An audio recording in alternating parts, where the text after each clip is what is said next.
बेटी सीता और जो लघु औरत होती है, हैं?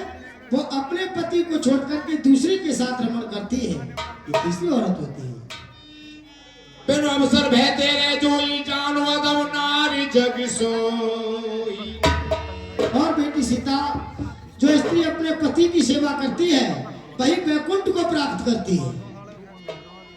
पति बंधक रत पर पत करही रौनव नर को कल्प सत परही। और बेटी सीता, जो अपने पति को छोड़ करके दूसरे के पति के संग रहती है वो अवश्य 100 बरस तक नरक में वास करती है। पति प्रतिकूले जन्म देहि जाई।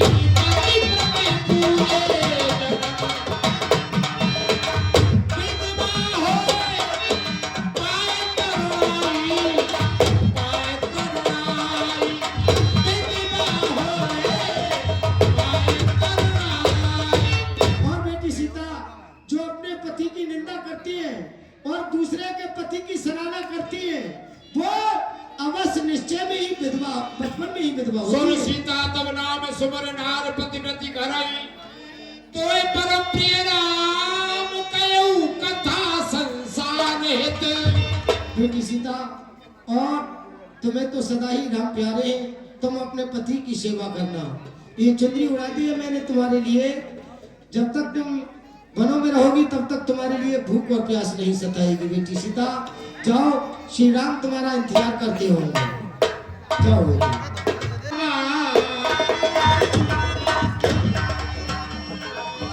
सादरता से चरण से निकलना।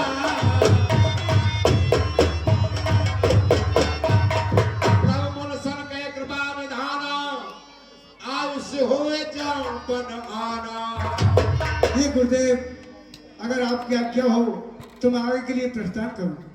हे प्रभु मर्यादा पुरुषोत्तम राम, मैं कैसे आपसे कह सकता हूं कि तुम मेरे आश्रम से जाओ? मेरा तो जीवन ही धन्य हो गया। अच्छा, जब इस वन में भ्रमण करने के लिए, पृथ्वी का भार हटाने के लिए आप आए हैं, तो आगे जो सामने देखो वो दिखाई दे रहा है पंचवटी नामक एक स्थान। सीधे पंचवटी पर जाओ और वहीं जाकर राक्षसों का विध्वंस करो और वहीं आपके दर्शनों का लाभ ऋषिगण उठाते रहेंगे। गुरुदेव, आगे के लिए हमें चलकर रास्ता बताइए। आइए मेरे साथ, चलो चलते हैं। अस्ति समोह देख रघुराया। अस्ति समोह पूछा मुनि लागे पिताया। पूछा मुनि लागे पिताया। हे ऋषि मुनियों, पूजो मरो, हड्डियों का कैसा ढेर है ये, या तपोभूमि का कलंक या शासन का अंधेर है ये। देखकर नजारा कष्ट वाला, ये धनुष हाथों में आता है। अरे इसने पकड़े हैं पैर मेरे आगे को चलाना चाहता है। चुप क्यों बोलो, चुप क्यों बोलो, तुम सबके मुंह क्यों उतरे हैं? अरे किस मालिक की बगिया उजड़ी, किसके ये फूल बिखरे हैं? हे राम, हम बिन राजा की प्रजा हैं। हम साधु संतों का कौन राजा है? कोई राजा नहीं है।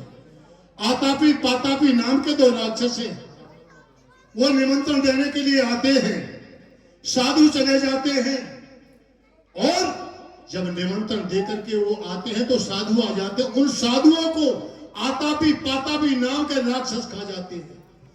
इतना बड़ा जो अंबार दिखाई दे रहा है हड्डियों का, ये ऋषियों की हड्डियों का अंबार है, क्योंकि हम बिन प्रजा की हमारा कोई राजा नहीं है। निश्चरीन करो मही में भुज उठाए बन की।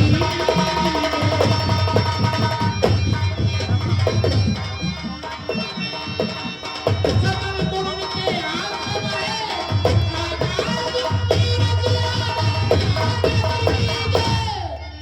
पालन करने को पुत्र धर्म, पालन करने को पुत्र धर्म, धराधाम को भूल गए।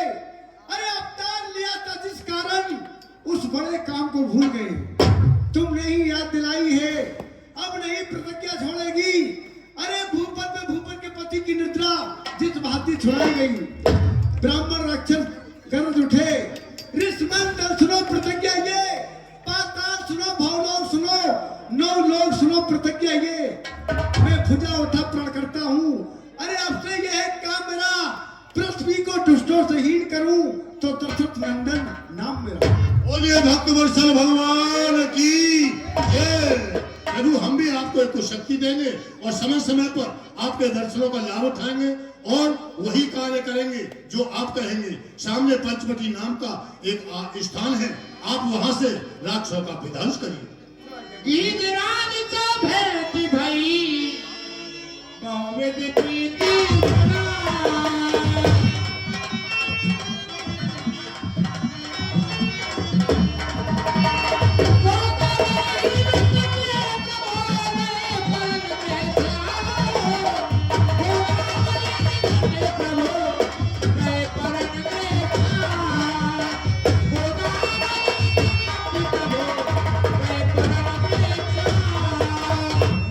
जाने वाले कौन हो? तुम रोकने वाले कौन हो? पहले तुम बताओ कौन हो, आगे रहने वाले हो? हम अयोध्यापति महाराज दशरथ के आए हैं, उनके वचनों को मान के इस वन में आए हैं।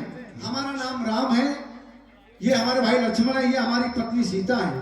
तो हम तुम्हारे चाचा लगते हैं, हमें प्रणाम करो। किस प्रकार से लगते हैं हमारे चाचा? एक बार तुम्हारे पिताजी संग्राम करने के लिए गए थे, वहां संग्राम में परास्त हो गए लड़ते लड़ते। मैंने देखा तो मैंने जाकर के अपने पर द्वारा उनकी छाया छत्र छाया की। जब उन्हें होश आया, उन्हें संग्राम जिताया मैंने, तो उन्होंने मुझे धर्म का भाई माना है। जब से मैं तुम्हारा चाचा हूँ। चाचा जी प्रणाम। खुश रहो। क्यों आए हो? हमें इस आश्रम में कुछ दिन व्यतीत करने हैं। ऐसा है, ये पंचवटी नाम का स्थान है, आप यहीं विराजमान हो जाए तीनों प्राणी। मैं यहाँ से कुछ दूर रहूंगा और तुम्हारी भी देखभाल करता रहूंगा। ठीक।